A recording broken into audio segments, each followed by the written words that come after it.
Hey guys, today I'm going to show you something that I got in the mail today from Croatia. They are Drniš susaks, which is a traditional drinking cup from Drniš. So I tried to get them when I was in Croatia a while ago, but they sadly weren't available at the time, so we got them mailed to us today. Here is where we got them from.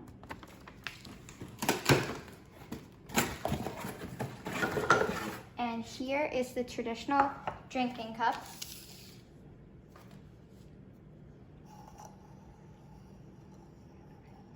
It's handmade. There used to be many people who could make this drinking cup, but sadly there aren't as many people anymore. As far as I know, there's only one person who can make it. It's made out of wood and metal.